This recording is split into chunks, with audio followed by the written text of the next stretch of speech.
If we need to interview you again, Bo, we'll interview you again. All right. How about that? Fine by me. Oh, we'll do an intro, Zach, and then we'll introduce Senator Biteman, and we'll go from there. Welcome back, everyone. Today on our special interview with Go Be Wyoming, we have Senator Bo Biteman. Bo, thanks for joining us today. Good to be here, guys. Zach, thanks for joining all the way from Bozeman. Yeah, of course.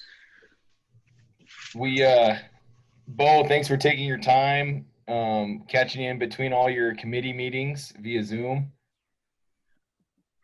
I was watching you yesterday via the YouTube, and man, you guys put in a lot of hours on those meetings. Yeah, my back's a little sore from sitting in this dang chair for, 8-9 hours straight, 2 days in a row. Getting too old for this.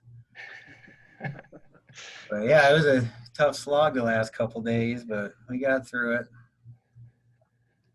Yeah. Good. Bo, let's kind of talk about, you didn't have anything, you're not running for re-election or anything this go time, but there were a lot of races going on throughout the state, a lot of challengers to existing incumbents. What's kind of your take on that? Yeah, it was nice having the summer off.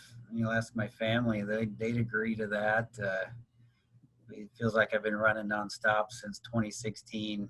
Being in the house, you're up every 2 years. And then I think I was, 6 months into my first term in the House, and I had, Cyrus Western announced he was going to run against me. So I was already basically running right after I got out of session the first go round. So things worked out. I ended up in the Senate, and everything's cool now. But yeah, it was nice to have the summer off, 4-year term, and being able to really focus on the committee work. We've got a lot of stuff to do, a lot of work to be done here in the state of Wyoming, and it was interesting to sit back and watch all these races kind of unfold and watch them just like everybody else and from the sidelines and see what happened. Looked like there was a lot of grassroots conservatives stepping up to throw their hat in the ring this year and challenged a lot of more of the moderate establishment types. Some won, some lost. There was some interesting victories on election night that probably shocked a lot of people.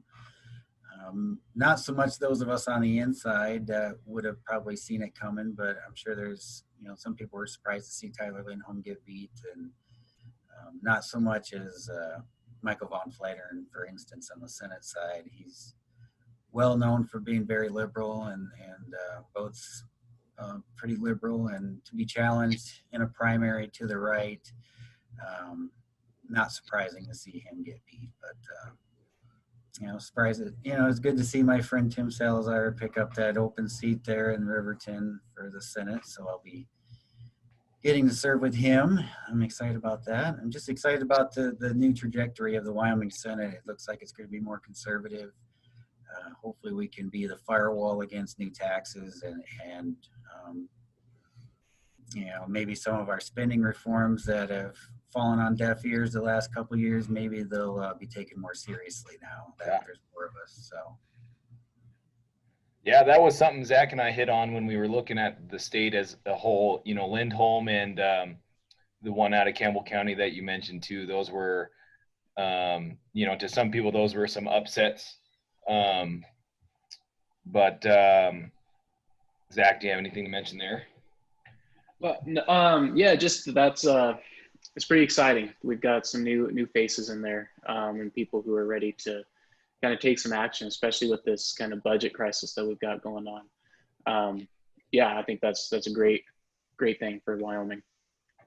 And I think, looking at it, the big picture, it's probably a big win for gun owners in Wyoming because they really stepped up their game and really went after some of the more not so friendly gun legislators. I know Wyoming gun owners put a lot of money into some races and really beat the crap out of some people, but they're passionate about the Second Amendment. Don't always agree with their tactics, but they're effective. And, I guess when your rights are on the line, you want somebody to fight like hell for your rights, to protect your rights. And, that's what they do. That's their job. And so gun owners came out ahead. And I think people that are fiscally responsible, fiscally conservative, you're going to see you're going to be happy with some of the fresh faces you see. And I'm excited to work with them. Excited to meet some of these new people and welcome them into the legislature. And, try to build a taxpayer protection caucus. That's one thing I'm working on.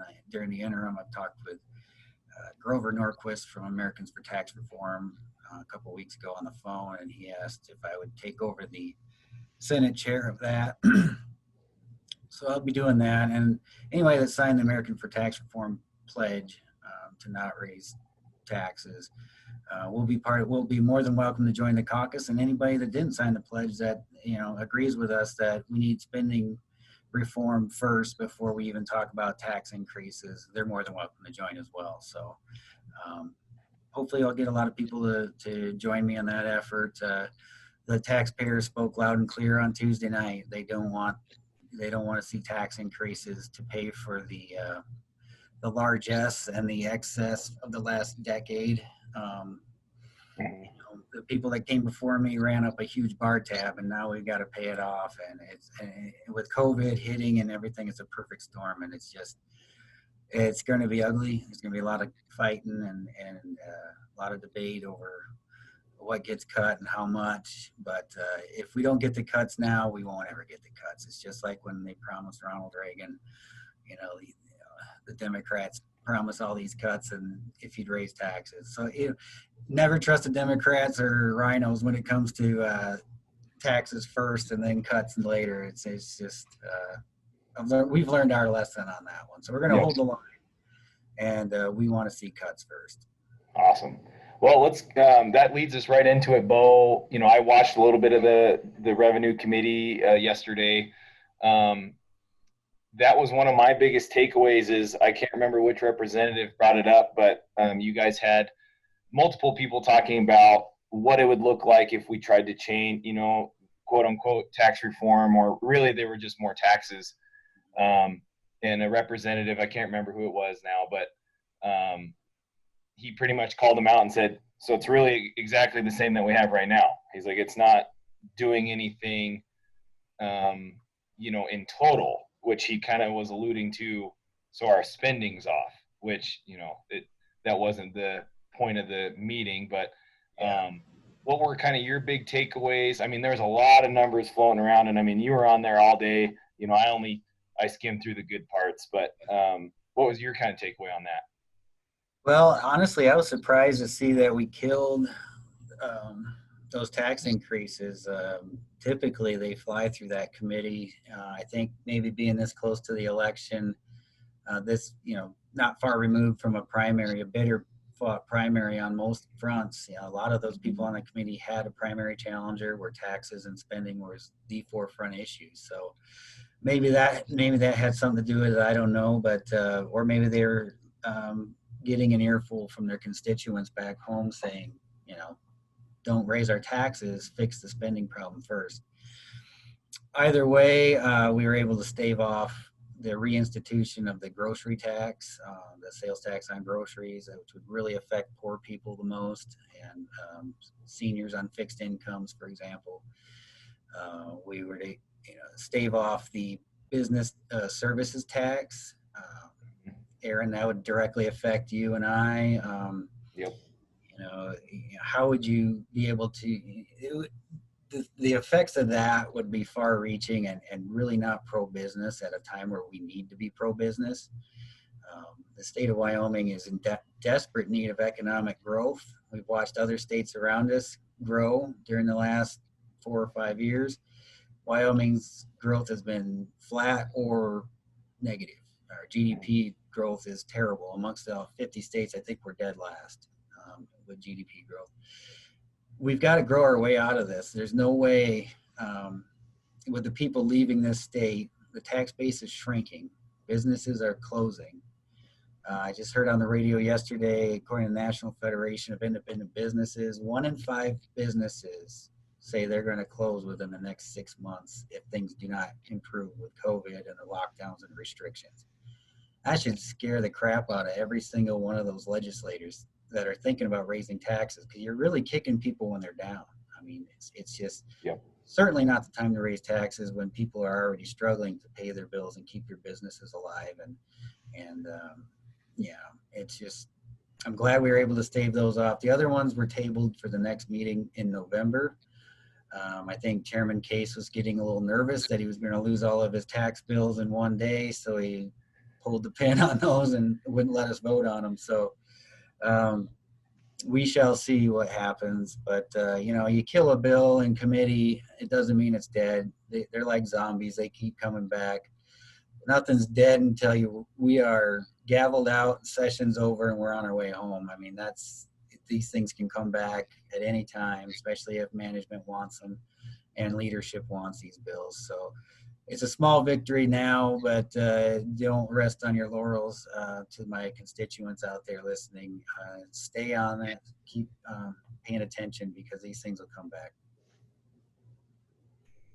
Yeah, and that's Zach. You know, we've kind of talked about maybe a future goal of this show is, you know, most likely me. I will hang out in Cheyenne and get these, you know, updates of, you know, here are these bills again. You know, they're not done; they're coming back. And I think Senator Biteman said it right. You know, I think due to the primaries, some of these people are probably being, you know, because they've got till January anyways for session. So. Zach, did you have anything there? Well, you brought up an interesting point that, you know, lots of businesses are looking at maybe closing, or they're within 6 months of closing. And you also, I think, hit the nail on the head, or maybe gave the best description of 2020 so far as just the perfect storm. But what are the COVID relief funds then? How are those being used to help those businesses? And because I know we have $1 billion ish in those funds. Is that correct? Yeah, we received 1.25 billion in CARES Act funds. They were designed by the Trump administration to get that send them to the states to get that money out quickly to the affected businesses and people in the state. During the special session, well, in the run up to the special session, the Minerals Committee put together 3 different bills designed to get that money out. I had issues with those bill drafts. They were very restrictive, and in my opinion, and they had too much red tape attached to them, and it was too slow going through the business council to get this money out there. There all these little hoops you had to jump through. You had to meet all this criteria. One of my suggestions was during the special session, I ran an amendment just to cut everybody in Wyoming a check. Everybody that was a resident on March 1st, 2020, you get a portion of that amount. That was just one way of getting it out there and getting it out there quick. Obviously that didn't fly, but my goal was to get that money to these businesses quickly, because the businesses were hurting. There's, you know, restaurants are still not allowed to run at full capacity, and there's still millions of dollars sitting in these funds, and the restaurants have exhausted their PPP money already. They probably already got their COVID grants from the business council, and they've capped it at a certain amount of money. So who knows if they'll be able to come back for more of that. We don't know yet. We'll probably talk about that next couple of days on Minerals Committee. But in my opinion, I think what they're doing, I hate to sound like a conspiracy theorist, but I think they're trying to hang on to the money as long as they can and wait for guidance from Treasury so they can use the rest of it to backfill lost revenues. Yep. I hate to say it, but I guarantee you that's what's going on, because that money should have all been spent by now. I mean, we know all these people that were affected. That money was a stimulus and / reimbursement check, if you will, for, hey, you had to close your business through no fault of your own. We told you had to close your business, or we put so many restrictions on your business that you're on the verge of bankruptcy. Here's some money, a stipend to keep you going until things turn around.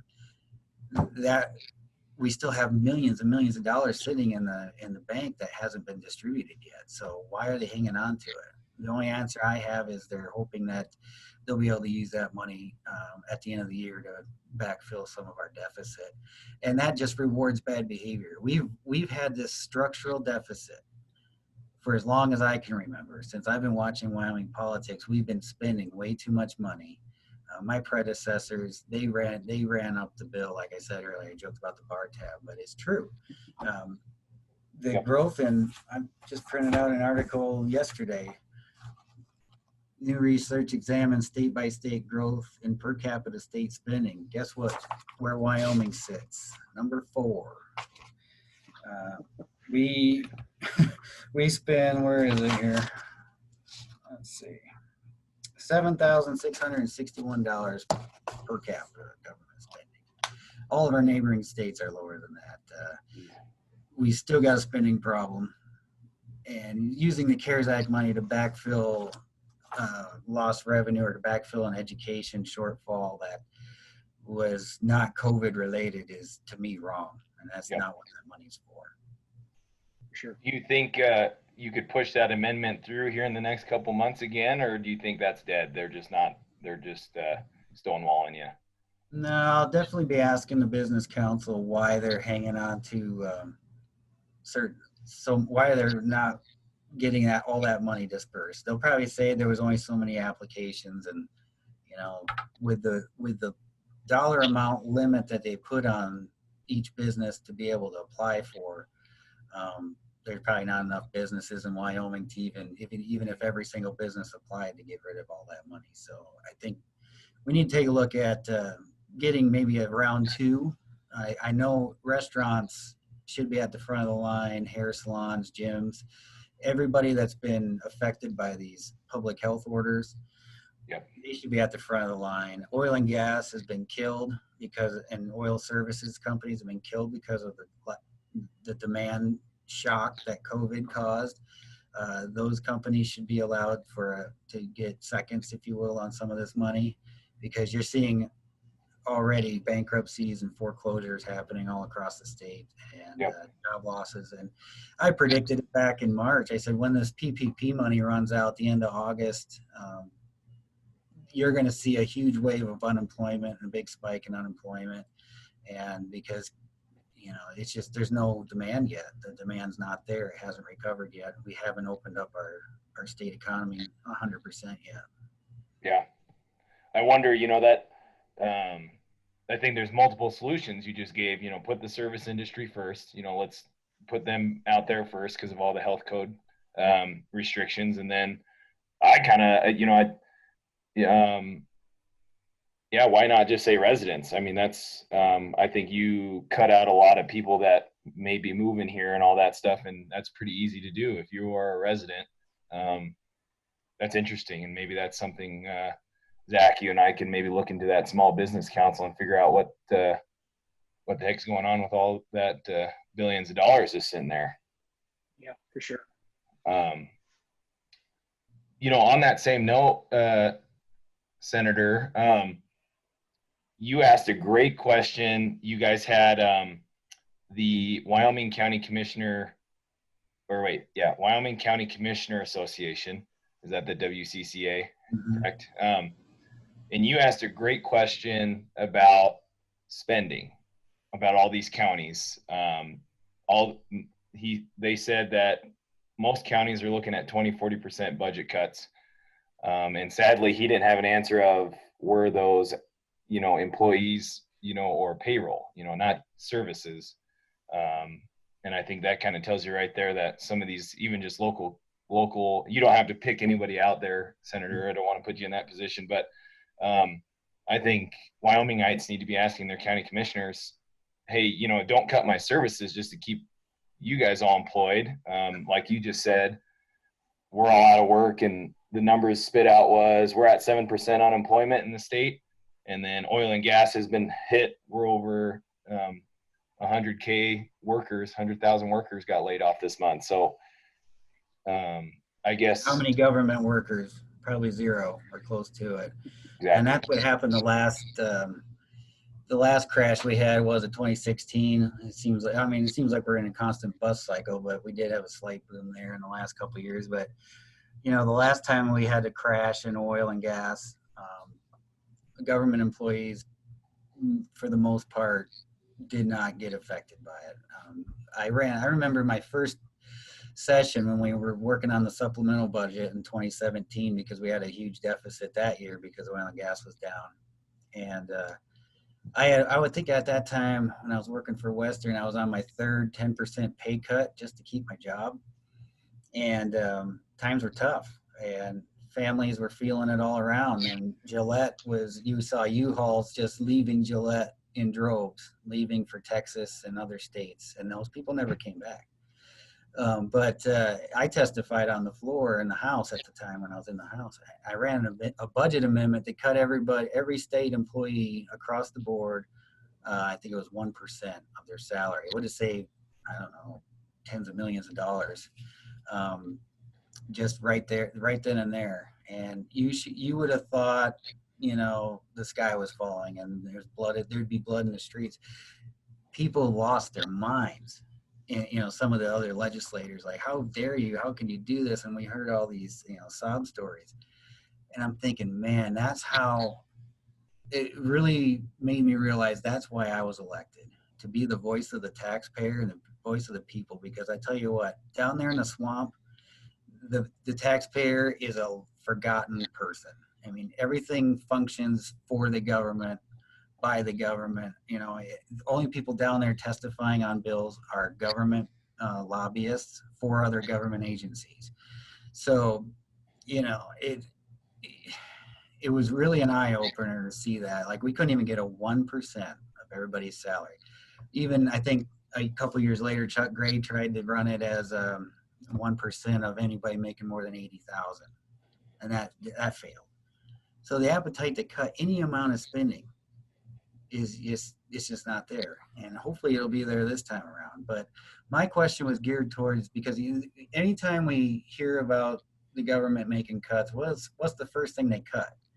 Services. And usually something that'll make you, like the rest areas, something that'll really make it hurt.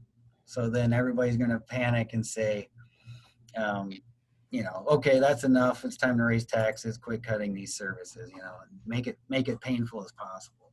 Right. And I can't stand to see that. Wyoming has the most government workers per capita of any state in the union by far. It's not even close. We've got a lot of fat there. I hate to see people lose their job, but you've got the private sector that has been taking it on the chin for the better part of 5-6 years now. I don't know how much more they can take, to be honest with you. And it's just not fair that they're the ones taking all the job losses and all the hits, and then they're expected to pick up the bill for the rest of us, those people in the government. That's not going to sit well, and it hasn't sat well. Obviously, you saw the results of the primary with the voters. Yep. And government salaries do pay well in Wyoming with the benefits, and a lot of times they're better than what you get in the private sector. So we also have the government competing with the private sector. Look at the services industry.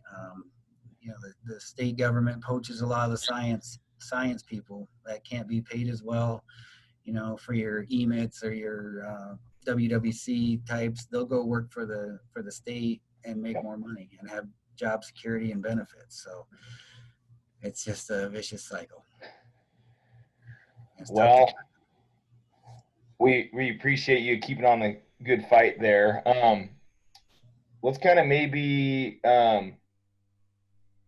switch gear. Well, not really switching gears, but I did tell you, Bo, we kind of wanted to get your thought on the Occidental land purchase. We obviously were a bidder of sorts, but sounds like Orion Mine is taking the bid. 1.3 billion.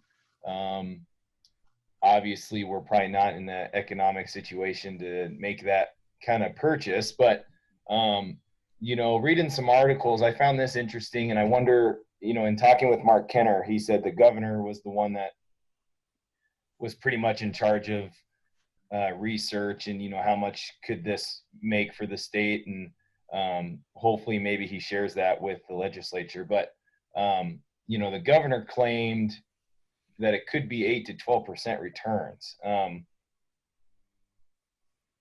can't tell if that, it's not bad, but it's not like spectacular. So what's your, again, we don't have the money to make this purchase right now anyways, but do you think this is a lost opportunity for the state, or do you think maybe it's a good thing we were a little slow and cautious with it? Well, time will tell whether or not it was a good idea or not. So we can always armchair quarterback it in 10 years. But my biggest concern going into it was, who are these other bidders? The one way I could definitely get behind the state of Wyoming taking the, was it 1.3 billion out of the permanent trust fund to buy this would be to prevent a Michael Bloomberg or a George Soros or a Tom Steyer type of person to buy that land to keep it from minerals ever being extracted on it. That would have been a huge blow for the state of Wyoming. And that was a concern of mine because you look at what they've done to coal companies and coal mines and coal power plants. They're shutting them down left and right as fast as they can. So that was a concern. So I would have rather had the state of Wyoming control it than some outfit like that.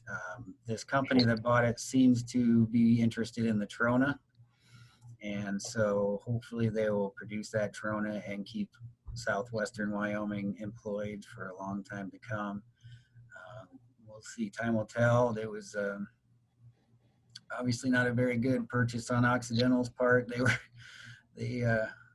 The timing on that couldn't have been worse for them, and so somebody ended up with a pretty good asset for not a bad price. So if it turns out the state of Wyoming could have made 10% returns on that, I would be surprised. But we're not doing that good of money on our permanent fund investments. I think we're averaging like 6% now. So then it would have been an opportunity loss for us. So we'll see. Yeah.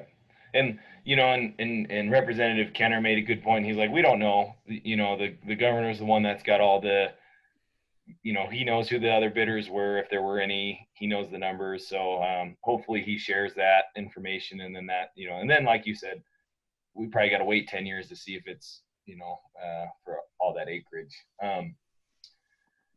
Let's kind of move. What are you looking forward to in your mineral committee in the next couple of days? Anything that you're eyeing on, or anything that that is up for discussion? Well, I'm looking at the agenda now, and there's really not a whole lot going on minerals wise.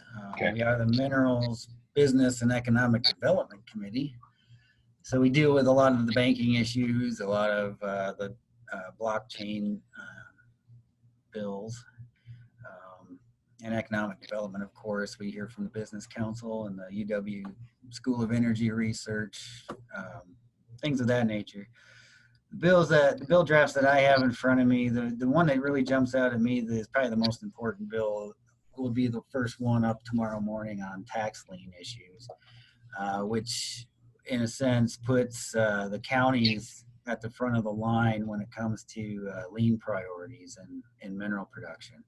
Okay. It's a huge policy shift. It's something that the environmentalist groups like the Powder River Basin Resource Council have been pushing for years, and they finally got their way, it looks like. And the counties obviously want the money. In the event of a bankruptcy, they want to be at the front of the line. And it all sounds fine and dandy, but you're really kind of screwing the banks, because if you've issued debt to this oil and gas company, say, and you have a lien on their production, right, and all of a sudden 3-5 years later, state of Wyoming legislature jumps in, changes the whole rules of the game on you, and puts you second or third in line in the event of a bankruptcy. That's not good. And banks are very good at analyzing risk and placing an appropriate interest rate on that risk to protect themselves. And this really kind of messes with that a little bit. So I'll be watching that bill draft closely to see how it ends up and how it's worded, if it's fair to the banks, if it's something that the lenders are okay with, and they're not going to raise the cost of capital for everybody else. That's Yep. one of my concerns. Wyoming's already one of the most expensive states to do business. Is this going to make it even more expensive? My answer, right? My gut tells me yes, and we will see. We'll see what the testimony is, and we'll vote accordingly. But yes, the counties need to be in there somehow, and how we thread that needle, we'll see what the committee decides. Yep, absolutely. But Yeah. other bills that are up, we've got a Bitcoin bill that we've got to do some tweaks on, just language changes. We'll get an update from the SER, UW.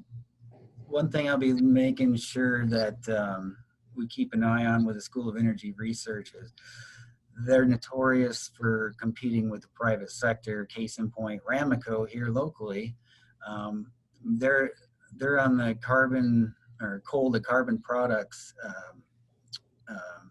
thing pretty full bore right now, and they're doing it all with their own money, private sector money, and they haven't asked for the government to give them any grants or anything like that.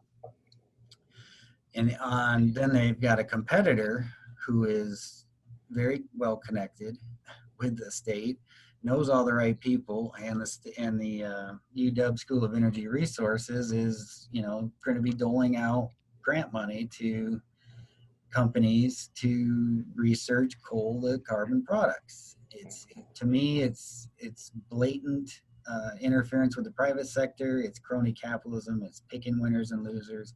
It's the last thing the government needs to be doing. If there's somebody in the private sector space that's already playing in this space, leave them alone and let them do it. If not, if there's nobody in that space, fine. We've got this carbon sequestration stuff going on over in Gillette that I don't think will ever go anywhere, but it's, it is what it is. But obviously nobody in the private sector is going to front that much money to do something that who knows if it's ever going to be viable. So, Right. Want to throw money at that, fine. But if there's private money going in and they're competing with one of my constituents, I'm going to fight them tooth and nail on that. So, Absolutely. And that's Zach. We're going to talk about that the carbon capture today later. So, yeah. Well, I don't want to take too much time of Senator Biteman's time. He's been on a lot of Zoom calls this week already. Zach, do you have any final questions for him? No, not that I can think of. Yeah, like Aaron said, we're going to talk a little bit about carbon capture in the next episode we record. But yeah, no, I think thanks for joining us. Good. Thanks for having me, guys. And let's shift gears to football real quick, Aaron. Yeah. You have a football season and NFL season this year? So that's something we're going to talk about later on is, the Wyoming High School Association, they're full bore. We're doing it. Now, everyone's concern is what happens if, a team or a school has an outbreak. That's an obvious concern. But the High School Association it's really made for winter sports and winter travel. If I think it's like 75% or something, if they can't come, then that's, then the association has to reconsider, are we, changing stuff around and stuff. So,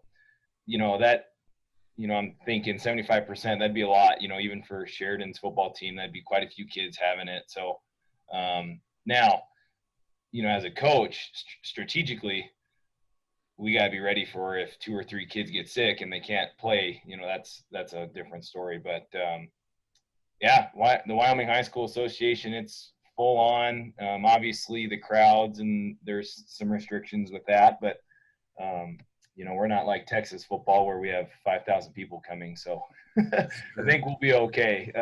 Now games are going to be weird. Yeah. Social distancing and, the crowd, it'd be interesting. I don't think they can have bands and stuff, and I don't know, maybe that we lift those, but yep, high school sports for sure. And well, Senator Biteman, thank you for your time. Thank you for fighting for your constituents up here in northeastern Wyoming. I think you did explain it very well. The primaries were close for a good reason. People were challenging, moderates, especially gun rights, fiscal responsibility, whether that be taxes or spending. And we appreciate your time, and we look forward to kind of look into the legislation session this year. And thanks for coming on. Yeah, anytime you need any updates, let me know, and I'd be happy to come on and chat. Absolutely. With you guys. Perfect. Thank you. Well, thanks, Bo. Thanks, guys.